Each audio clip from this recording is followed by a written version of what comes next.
नमस्कार, अमरउजाला.com देख रहे हैं आप। आपके साथ मैं हूं सुमित चौधरी और लगातार सत्ता के संग्राम के जरिए ग्राउंड रिपोर्टिंग बिहार की हर एक विधानसभा से अमर उजाला की जो टीम है वो आप तक लेकर आ रही है।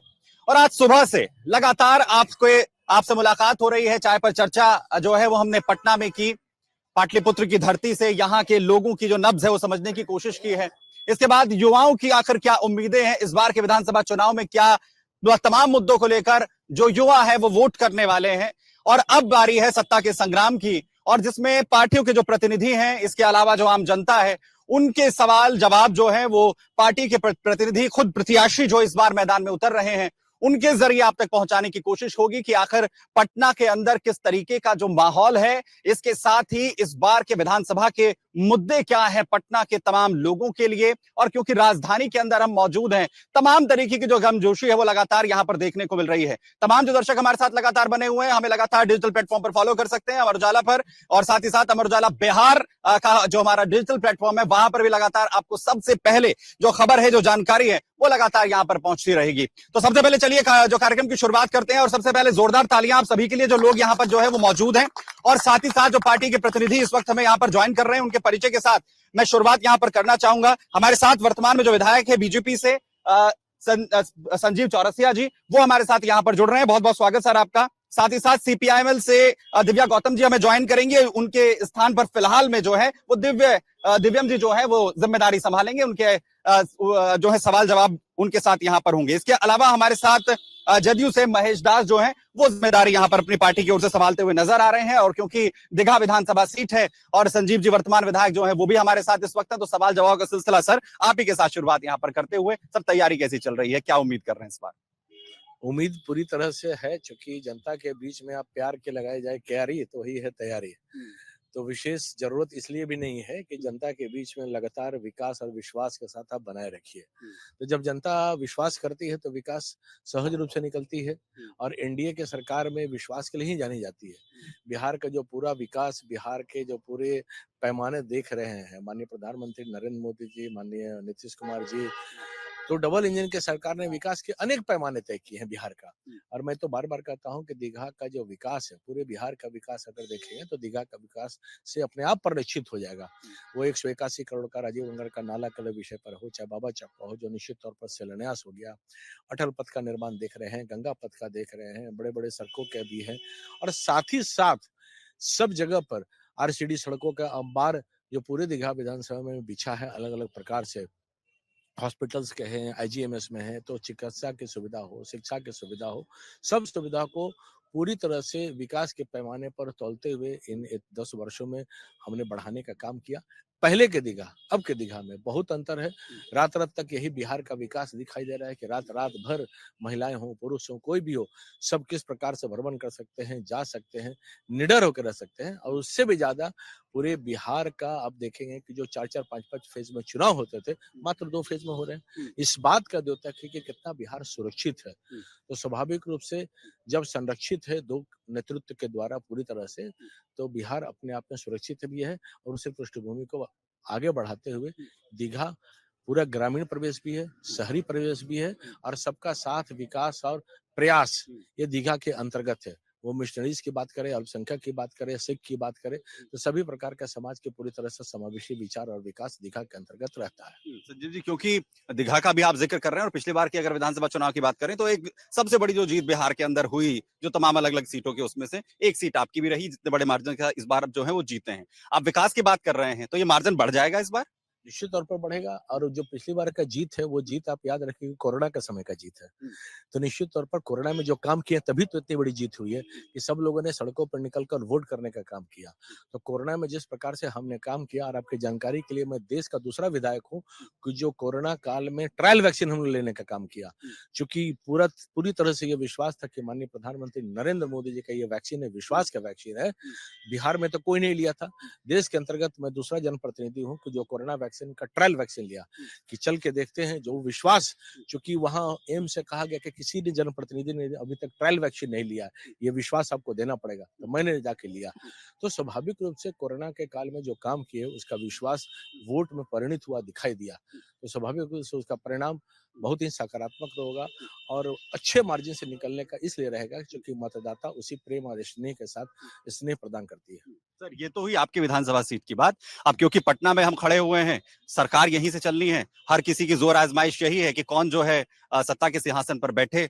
तो इस बार नीतीश बाबू के साथ मिलकर जो गठबंधन लेकर चल रहे हैं आप एक बार फिर से, तो इसमें कौन सत्ता में आ रहा है? क्योंकि दूसरे बता रहे हैं कि छद्म विकास वाले हैं ये, असली विकास वाले हम हैं। छद्म विकास वाले कौन रहे हैं? क्योंकि सत्ता का वो देख नहीं पाए ना, ऊप रहे हैं तो चुप कैसे रहे? तो जब ऊप रहे हैं तो चुप रहना है नहीं उनको, तो कुछ ना कुछ कहना है। तो जब कुछ ना कुछ कहना है तो बिहार की जनता कैसे सहेगी? तो सहना और कहना दोनों में बहुत अंतर है।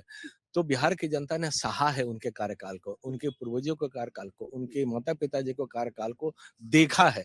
इसलिए देखा है कि जिस प्रकार से भ्रष्टाचार, लूट, हत्या अलग-अलग सीएम हाउस से जिस प्रकार से उगाही होती थी, इन लोगों ने देखा है कि किस प्रकार से उगाही सीएम हाउस से हुआ करते थे। बताने की आवश्यकता नहीं, मैं तो खुद छात्र राजनीति से निकल कर आया हूँ, कैंपसेस से निकल कर आया हूँ। 1 साल में 4 बार बिहार बंद का कॉल दिया। मधुबनी गोलीकांड, दक्षिण सराय गोलीकांड सब इसलिए झेले हैं, उसके संयोजक मैं रहा हूँ छात्र संघर्ष वाहिनी के। तो मैंने देखा और सहा है उस समय कि कैंपसेस में किस प्रकार से पढ़ाई पीछे चली जाती थी, किस प्रकार से नकल की चोरी में गोलियां चलती थी। तो सब हमने देखा है, किया है, लाठियां खाई हैं, हमने जेल गए हैं। तो उस आंदोलन को भी 74 से समझ जो ध्यान में है आंदोलन, 94 आंदोलन भी बहुत बड़ा आंदोलन था। तो सेफ कैंपसेस पे बड़े-बड़े आंदोलन हमने किए, तो वो हमें ध्यान में है कि नौजवानों को किस प्रकार से कुंठित करने का प्रयास उस समय किया जाता था। तो स्वाभाविक रूप से जो श्रेय की होड़ उनकी लगी हुई है, जनता जानती है कि किनके समय क्या हुआ। आज रोजगार की दृष्टि से देखिए, चाहे बिजली की दृष्टि से देखिए, सभी प्रकार के पूरे समावेशी विकास अगर दिखाई देता है, तो वो एनडीए गठबंधन के सरकार में है। सर मैं वापस आपके पास लौटूंगा। दिव्यम जी भी हमारे साथ यहाँ पर जो है जदयू से महेश जी भी है, उनसे भी जवाब देंगे। पूरे विकास की आखिर किस तरीके से गाथा दीघा में लिखी जा रही है, वो खुद वर्तमान विधायक और वर्तमान प्रत्याशी जो हैं संजीव जी बोल रहे हैं। क्या तस्वीर वास्तव में दीघा में बदली है? और दूसरी बात ये कि वो लोग जो है कह रहे हैं कि हमने तस्वीर बदली, लेकिन जंगल राज का बार बार जो है एक पार्ट सामने आ जाता है। हमको तो कई बार ये लगता है, साथी विधायक जी बोल रहे थे, और जो आप जंगल राज और 20 बात कर रहे हैं कि ये लोग लगता है कि इनकी स्मृति से कई बार सत्ता में रहते हुए लोप हो जाता है कि 20 वर्षों से बिहार में हम ही सत्ता चला रहे हैं। जिस सुशासन की बात की जा रही है वह पारस इसी दीघा विधानसभा में आता है, जहां के सीधे सरेआम घूस करके और गोली से हत्या कर गोली मार दी जाती है शहर के भीतर, राजधानी में। तो ये आपके सामने उदाहरण है सुशासन का और इनकी कानून व्यवस्था का एकदम बढ़िया उदाहरण है। इसी पटना में पिछले दिनों से लगातार हत्याएं हो रही हैं, बड़े व्यवसायी की हत्या कर दी गई, गोपाल खेमका की हत्या कर दी गई। तो ये हिसाब किताब है कानून व्यवस्था का। पढ़ाई की बात की जा रही थी, छात्र राजनीति की बात की जा रही थी। तो इसी बिहार के विश्वविद्यालयों में बिहार के छात्र अपनी आंख की टकटकी लगाए हुए हैं कि शायद मेरा बिहार में 3 साल का ग्रेजुएशन 3 साल में हो जाए। अब तो 4 साल वाला आ गया है, तो 4 साल का ग्रेजुएशन 4 साल में हो जाए। हम जब जिस परीक्षा का फॉर्म भर रहे हैं उस परीक्षा की सही से एग्जाम हो जाए, पेपर लीक नहीं हो, और पेपर लीक में जो दोषी है उस पर चार्जशीट कम से कम दाखिल कर दिया जाए। ये बिहार के युवा इंतजार कर रहे हैं। लेकिन देखिए क्या स्थिति है, बीपीएससी का वही हाल रहा। अब देखिए कि इसी बिहार में पुलिस भर्ती की परीक्षा लीक हुआ था, सीधे बड़े सीनियर पुलिस अधिकारी पर आरोप लगा था। वो एक बड़ा चोर है नालंदा का संजीव मुखिया, पेपर लीक का माफिया। उस पर सरकार समय से ये चार्जशीट नहीं दाखिल कर पाती है, उसको बेल मिल जाता है। तो ये सरकार की हकीकत है। तो डबल इंजन की सरकार की जो चर्चा हो रही है, हमने देखा कि अगर कहीं डबल इंजन लगा होता है और वो फेल हो जाता है तो क्या होता है। हमने देखा अहमदाबाद में जो प्लेन दुर्घटना हुआ, हमारे देश के लोग कैसे उसमें बेचारे उनकी जान चली गई। तो बिहार में जो डबल इंजन है ये विकास नहीं, दरअसल बिहार का विनाश कर रहा है। और बिहार में बिहार की जनता उब गई है, बदलाव चाहती है। दीघा में भी बदलाव और बिहार की सरकार में भी बदलाव, और दोनों जगह युवा के हाथ में कमान देगी दीघा की जनता और बिहार की जनता। अगर शिक्षा व्यवस्था की आपने बात की तो क्या 2005 से पहले बहुत बेहतर व्यवस्था थी? क्या उसके बाद मेडिकल कॉलेज नहीं खुले? क्या उसके बाद जो है इंजीनियरिंग कॉलेज जो है वो नहीं खुले? क्या स्कूलों के अंदर शिक्षा के अंदर सुधार नहीं आया है? क्या जो महिलाएं हैं, जो बच्चियां हैं, क्या उनकी सुरक्षा को लेकर परिवर्तन नहीं हुआ है? क्या उनकी पढ़ाई जो है पहले से बेहतर नहीं हुई है? युवाओं को क्या जो रोजगार है वो नहीं मिला है? क्योंकि वो तो आंकड़ा भी देते हैं कि हमने 6 लाख का दिया। आपको जब तुलना ही करनी है तो 2005 से पहले से जो चालाकी वाली तुलना है, ये विपक्ष का नरेशन है। आप देखिए कि 17 महीना में हम जब थोड़े से हिस्से के भीतर आए तो हमने उस महागठबंधन ने क्या किया, हमने नौकरी, इसी नीतीश कुमार जिस नौकरी के बारे में कहते थे कि कहां से नौकरी लाएगा, अपने बाप के यहाँ से लाएगा, पैसा अपने बाप के यहाँ से लाएगा, वही नीतीश कुमार उसी 17 महीना के क्रेडिट लेने को लेकर गए।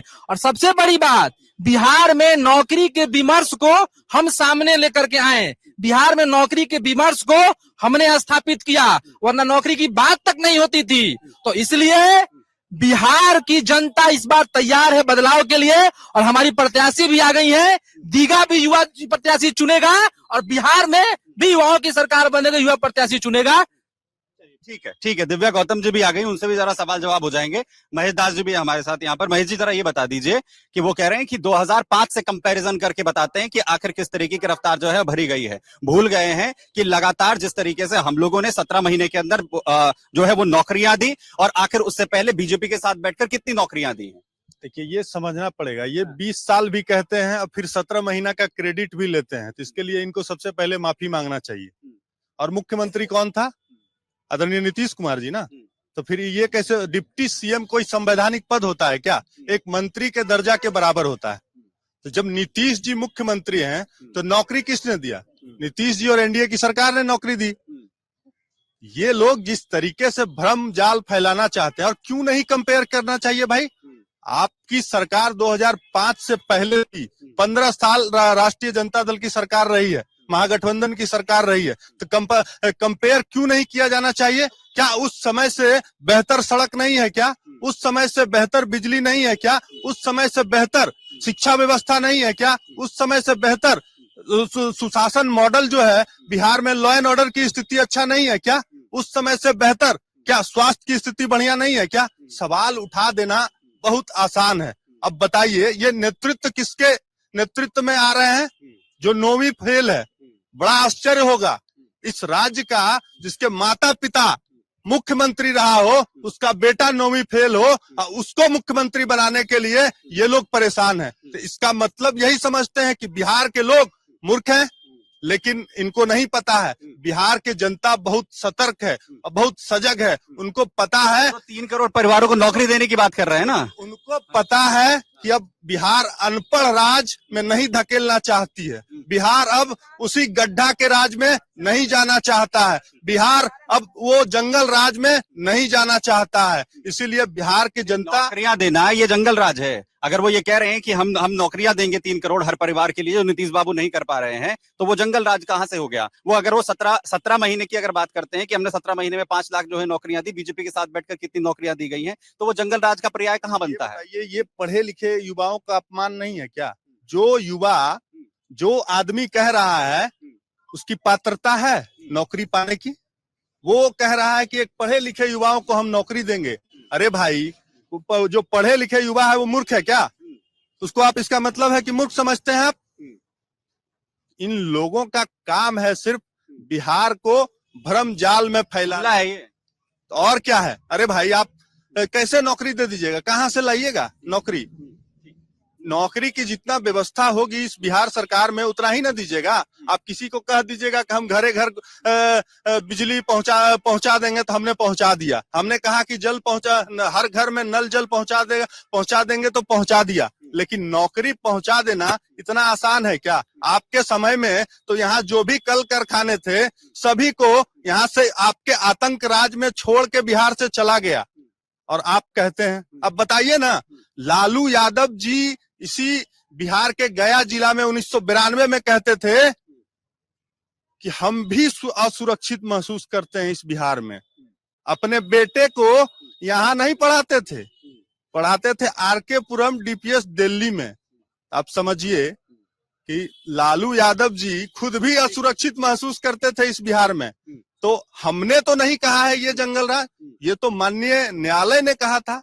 ठीक है संजीव जी, मैं आपके पास आ रहा हूँ। दिव्या गौतम जी का भी एक कमेंट यहाँ पर ले रहे हैं। दिव्या जी, आप भी प्रत्याशी के तौर पर दीघा में अपनी जो है जिम्मेदारी संभाल रही हैं। अब जरा ये बता दीजिए, दीघा के लिए रोड मैप लेकर क्या चल रही हैं? पिछली बार तो रिकॉर्ड तोड़ जीत जो है, संजीव जी खुद हमारे साथ यहाँ पर खड़े हुए हैं, इस बार क्या होने जा रहा है?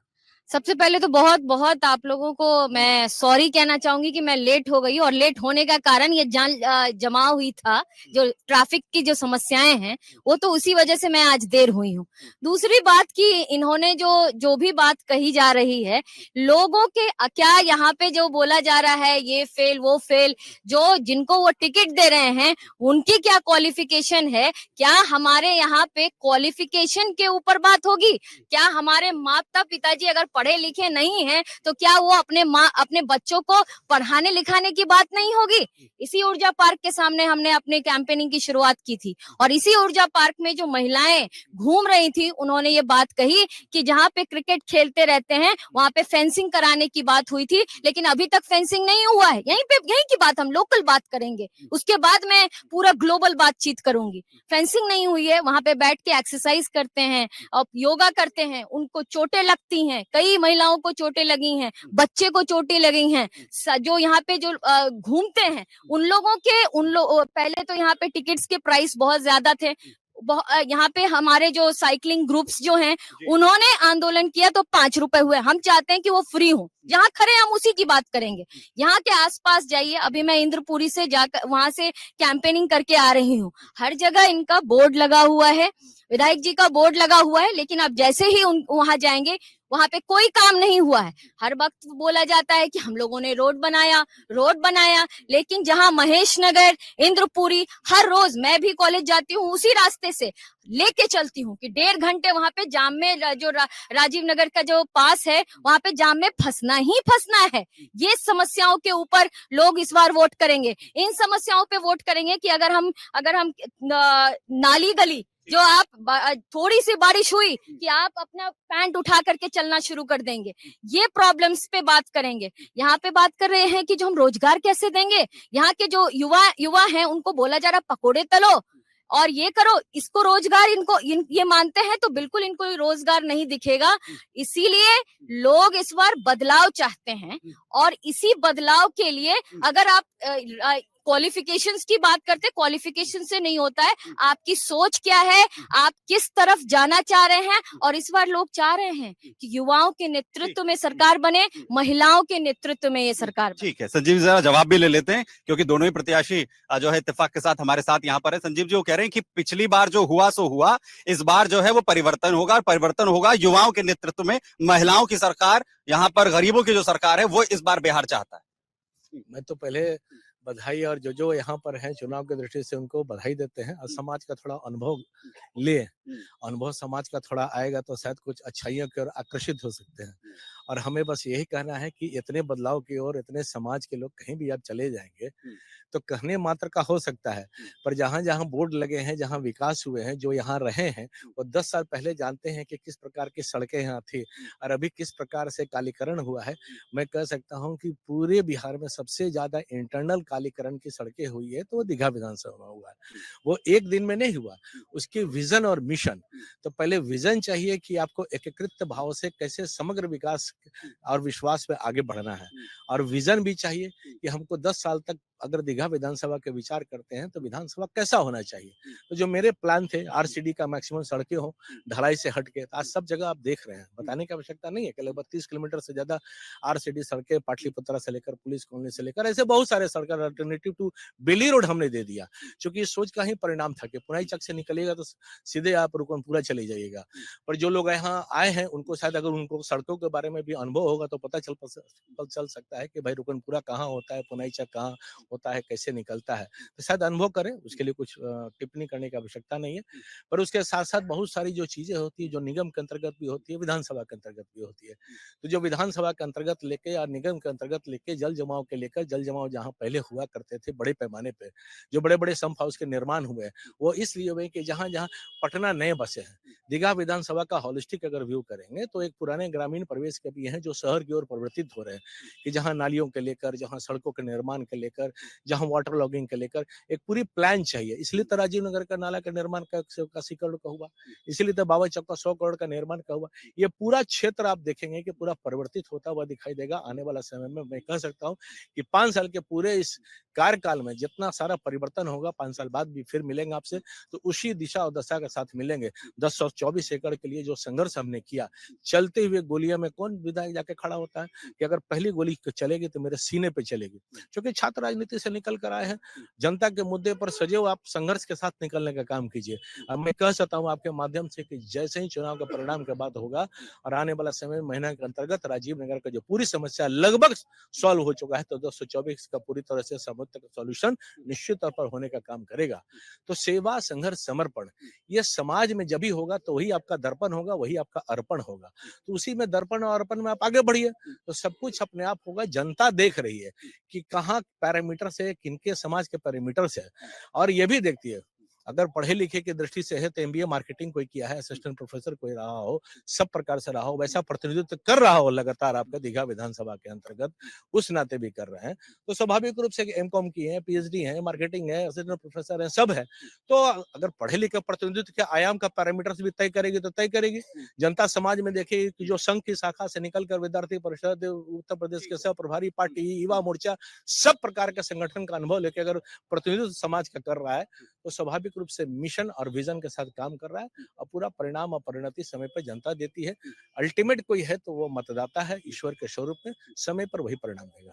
आपकी शिक्षा के ऊपर कोई सवाल नहीं है, आपकी शिक्षा के ऊपर कोई सवाल नहीं है, ठीक है, आपने जो शिक्षा ग्रहण की है, लेकिन वो उसी पर कह रहे हैं। आप जो विपक्ष में तेजस्वी यादव की जो शिक्षा पर सवाल उठाते हैं, वो कहते हैं कि जो खुद की जिनकी शिक्षा नहीं है वो नौकरी आखिर किस तरीके से देंगे। वो की जो शिक्षा की बात कर रहे हैं, तो मैं तो सबसे प्रश्न करने वाला हूँ महागठबंधन के, कैसे नेतृत्व को आप नेतृत्व करने का बिहार का दे रहे हैं कि जो 9वीं फेल है वो किस मिशन और विजन की बात करेंगे? क्या उनको धमाएगा? क्या वहां पर सबका ध्यान पे आएगा कि वहां पर कैसे जो होगा आपका समय पे आएगा, क्योंकि आपका 10,000 इतने लाख, 1 करोड़ 25 लाख महिलाओं का उसका क्या हुआ? उन्होंने साफ कहा है कि रोजगार की दृष्टि से क्या हुआ, पर लैंड फॉर जॉब कौन किया? लैंड फॉर जॉब का कौन किया? आज लैंड फॉर जॉब के लिए कौन किया? किस नौकरी की बात करते हैं? नौकरी के कौन करेंगे? लैंड फॉर जॉब पे करेंगे। तो लैंड फॉर जॉब के चारा घोटाला का कौन किया है? तो चारा घोटाला किया है, लैंड फॉर जॉब किया है, तो नौकरी की कौन बात करेगा? जो लैंड फॉर जॉब पे घोटाला किया है, जो नौकरी के बदले खुद जमीन लिखवाने का काम किया है, तो उनका क्या हाल है? तो आज तेजस्वी यादव किसी भी प्रकार का नेतृत्व को आगे बढ़ाने का काम नहीं कर सकते हैं। सबसे पहले तो सॉरी ये इतना सारा डिस्टरबेंस के लिए। देखिए, मैं एक ही चीज कहना चाहता हूँ कि हम लोग जो बिहार का चुनाव लड़ रहे हैं, बिहार का चुनाव हम लोग का बेसिकली क्या है कि एक गवर्नमेंट को ऑलरेडी 20 साल दे दिया गया और हम वैसी सरकार को हटाने जा रहे हैं जिनका खुद का ये आंकड़ा कहता है 2023 का कि बिहार में कुल 2 करोड़ 97 लाख परिवार में 94 लाख वैसे परिवार हैं जिसके महीने की आमदनी 6,000 या उससे कम है। 82 लाख वैसे परिवार हैं जिसके महीने की आमदनी 6,000 से लेकर 10,000 तक है।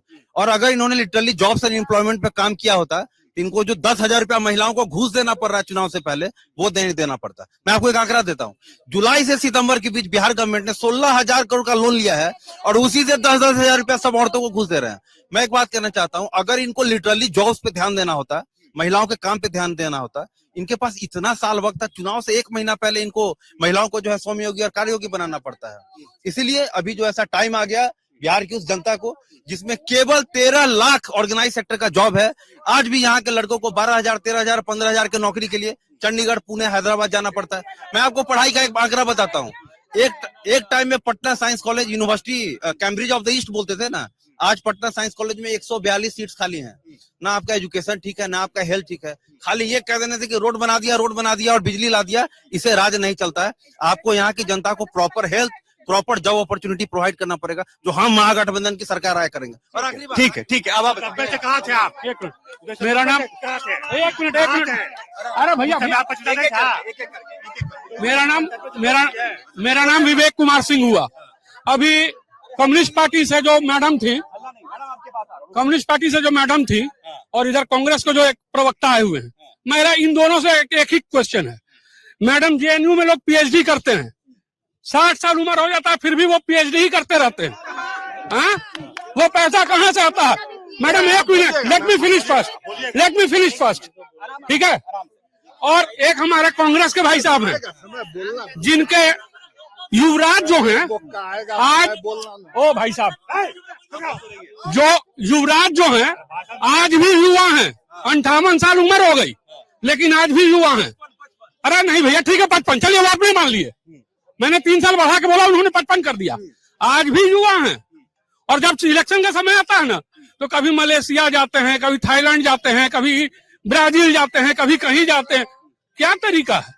और उन्होंने एक नारा दिया कि वोट चोर गद्दी छोड़। वोट चोर तो सबसे बड़ी कांग्रेस है, कांग्रेस सबसे बड़ी वोट चोर है। नेहरू जब प्रधानमंत्री बने, 2 वोट ला करके वो प्रधानमंत्री बन गए और 13 वोट पटेल को आया तो उनको कुछ नहीं। तो इससे बड़ा वोट चोर कौन है बॉस?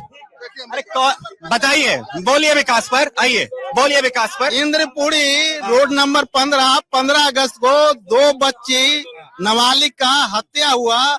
उस हत्या में सरकार ने 100 से अधिक घर से 2 बजे रात में पकड़ के ले गए लोग, और उस बच्ची का अभी तक नहीं पता चला कि कैसे उसका हत्या हुआ। वो हत्यारा अभी तक नहीं पकड़ाया है, केस को दबा दिया है सरकार। उस पर बताइए हमारे विधायक, वर्तमान विधायक। ठीक, मैं इन लोगों से थोड़ा शांतिपूर्वक रूप से पूछना चाहता हूं, अपने दिल पर हाथ रखकर यह सोचें कि बिहार की स्थिति क्या थी। क्या कभी ऐसा पार्क भी कभी सपना में देखे थे? इस तरह से सड़क देखे थे? और संजीव चौरसिया जी, एक मिनट जरा सा पहले सुने, आदरणीय माननीय संजीव चौरसिया जी बिहार ही नहीं बल्कि भारत देश स्तर पर इनका व्यक्तित्व जो है नम्रता, शालीनता, विनम्रता, भावुकता से जुड़ा हुआ है। और हर मतदाता आज चाहता है कि इस तरह के विधायक को प्रचंड बहुमत से जिताएं। इसका मेन कारण क्या है कि आप चलें, जितनी सड़क बन रही है और जितना विकास हो रहा है, क्या अटल पथ आज क्या देखने को मिल रहा है? जैसे लगता है कि हम बिहार से बाहर जगहों में घूम रहे हैं। और उन्होंने जो विकास किया है, मैं आपके माध्यम से आग्रह करना चाहूंगा, मैं आपके इस तरह के लोकतंत्र में ऐसे उम्मीदवार को भारी मतों से जिताकर जो है हम जो है दीघा विधानसभा को मजबूत करने का काम करेंगे। मेरा कहना है कि ये जेएनयू की बात करते हैं, जेएनयू पटना यूनिवर्सिटी अभी भी आईएएस ऑफिसर सबसे ज्यादा जेएनयू से निकलते हैं। यहाँ पटना यूनिवर्सिटी जेएनयू से क्यों नहीं बन सकता है? महिलाओं को 10 नाराबाजी चल रहा है। तो यहाँ 10,000 रुपया जो कल अमित शाह बोले कि 10,000 रुपया ऋण है महिलाओं को, फिर 2 लाख रुपया मिलेगा। 1 मिनट रुकिए, ठीक मैडम आप बोलिएगा। देखिए यहाँ जो भी बातचीत हो रही, आखिरी कमेंट नहीं, अभी बात करने मुझे बात करने बुलाए हैं तो 5 मिनट हमको बात करने दें। तो ये नहीं छोड़ेंगे। ये जो बात हो रही है यहाँ पे जो इश्यूज सामने आए हैं, लॉ एंड ऑर्डर, इसी पारस हॉस्पिटल में दिन दहाड़े मर्डर किया जा रहा है। लॉ एंड ऑर्डर का इशू है, रोजगार का इशू है, जो राजीव नगर के सवाल हमने उठाए वो इशू है, जो अभी यहाँ पे उठाया जा रहा था कि वो मर्डर कर दिया जाता है और उन्हीं के लोगों को जेल में बंद करने का काम किया जाता है। तो ये सवाल हैं, जरूरी सवाल हैं, नाले खुले हुए हैं, इन सवालों के ऊपर हम लोग चुनाव लड़ने के लिए आ रहे हैं। पहले हमें कंप्लीट कर लेने दीजिए। और जो क्वालिटी एजुकेशन की जहां तक बात है, जब ये यहाँ बोल रहे हैं पीएचडी, जो लोग भी यहाँ पे हमारे सामने खड़े हैं विधायक जी, वो भी पीएचडी हैं और लोग भी, तो यहाँ एजुकेशनल क्वालिफिकेशन, यहाँ कोई असिस्टेंट प्रोफेसर के लिए हम लोग नहीं चुनाव लड़ रहे हैं कि कौन असिस्टेंट प्रोफेसर है। बात यहाँ पे हो रही है कि किस तरह से युवाओं के मुद्दों को लाया जाए, किस तरह से युवाओं के मुद्दों को, किस तरह से महिलाओं को जिस तरह से धोखा देने का काम। सुनिए, मैं अभी गई थी स्लम एरियाज में, मैं बात कर रही हूँ, वहाँ पे नाले खुले हुए हैं, लोगों के जो झुग्गियां हैं उसको बुलडोजर चलाए जा रहे हैं गुरुद्वार रोड में, और इन इलाकों में इन सारे सवालों के ऊपर इन सवालों के ऊपर लोग आ रहे हैं और महिलाओं को जिस तरह से बोलने का अधिकार नहीं, हम जबरदस्ती आपके माइक पकड़ के बोलने की कोशिश कर रहे हैं। मैं वही बात कह रही हूँ कि जब आप इस स्पेस को क्रिएट नहीं करेंगे जहां महिलाएं आगे बढ़ के इन बातों को कह सकें, इसलिए हम लोग यहाँ पे आए हैं। महिलाओं के मुद्दों को, युवाओं को मुद्दों को, बेरोजगारी के मुद्दों को लेकर के यहाँ पे आए। ठीक है, आखिरी कमेंट। मैं तो बस यही कहूंगा कि महिलाओं को रोजगार के लिए जो जीविका वाले जो विषय है वो सबके संज्ञान में है। ये सीपीआई माले के लोग जो हैं जिस प्रकार से नरसंहार बिहार में करवाते रहे हैं, ये टुकड़े टुकड़े गैंग की जो पार्टी है, भारत विरोधी नारे देते हैं, जिस प्रकार से अफजल तेरे जिंदे हैं, फांसी लगाने वाले लोग जिंदे हैं, नारों के साथ करते हैं। भारत के जिस प्रकार से इन लोगों ने तोड़ने का काम किया है, आज सबसे आह्वान यही है कि नरसंहार कराने वाली जो पार्टी रही है, यह अपने आप में भारत की जनता देख रही है कि कौन से पार्टी का विचार क्या है। आज इनका विचार यही है, देश के बांटने का जो विचार रहा है पूरी तरह से परिलक्षित स्पष्ट है। पर एनडीए गठबंधन विकास के साथ, रोजगार के साथ, महिलाओं की घूस की बात कहते हैं, ऐसे शब्दों का उपयोग और दुरुपयोग करते आ रहे हैं। और 1,22,00,000 से ज्यादा महिलाओं के सशक्तिकरण के लिए जो राशियां भी दी गई है, तो एनडीए की सरकार लगातार महिलाओं के लिए, युवाओं के लिए, रोजगार के लिए, विकास के लिए, शिक्षा के लिए आगे बढ़ाने का काम किया है। बहुत धन्यवाद सर। ज्योति जी, सबसे बड़ी बात यह है कि ऐसी चर्चा वैसे तो मैंने अभी तक जितने भी विधानसभा चुनाव हुए वहां नहीं देखी है, जहां एक दूसरे को सुना ही नहीं जा रहा है। लेकिन इसके बावजूद पटना की जो जनता है वो क्या उम्मीद कर रही है, इस बार के चुनाव में किस तरीके की तस्वीर दिख रही है? देखिए, पटना में दीघा को छोड़ दें तो उधर दोनों विधानसभा में, दोनों जो विधानसभा है वहां भाजपा ने प्रत्याशी बदल दिए हैं। बहुत सारी चीजें चल रही हैं। और जब हम दीघा में जब यहाँ पे खड़े हैं, इनमें यहाँ भी पहली बार जो महिला प्रत्याशी आई हैं, तो चीजें हैं, बहुत सारी चीजें, मुद्दे हैं। देखिए, विकास की बात लोग मान रहे हैं, ये भी बात है जो विपक्ष में वो मान रहा है कि समय के साथ विकास हुआ। लेकिन सबका कहना है कि क्राइम का जो मामला है वो नहीं कंट्रोल हो रहा है। क्राइम को लेकर इन लोगों का बहुत बड़ा मुद्दा है और इसका समाधान किसी विधायक के पास नहीं, जो सरकार बनेगी उसके पास होगा उसका कोई समाधान। तो सरकार जो अभी है मौजूदा, वो सरकार आती है या कोई नई सरकार आती है, ये एक मतलब भविष्य के गर्त में है। बहुत शुक्रिया आपका और बहुत शुक्रिया तमाम लोगों का जो इस वक्त जो है हमारे साथ यहाँ पर जुड़े हुए थे। लेकिन बड़ी बात यह है कि पटना के अंदर अगर आप चर्चा करने जाते हैं तो बेहद जो गर्म है वो माहौल दिखता है। बड़ी बात यह है कि दोनों प्रत्याशी जो है वो हमारे साथ यहाँ पर जुड़े हुए थे, जो इस बार दीघा से अपनी ताल यहाँ पर ठोकते हुए देख रहे हैं। लेकिन देखना यह है कि जनता आखिर किस पर मोहर यहाँ पर लगाती है। बहुत शुक्रिया सभी लोगों का हमारे साथ जुड़ने के लिए, बहुत धन्यवाद। अगर आप ये वीडियो YouTube पर देख रहे हैं तो हमारे चैनल को सब्सक्राइब कर बेल आइकन दबाएं और Facebook पर देख रहे हैं तो हमारे पेज को लाइक करें।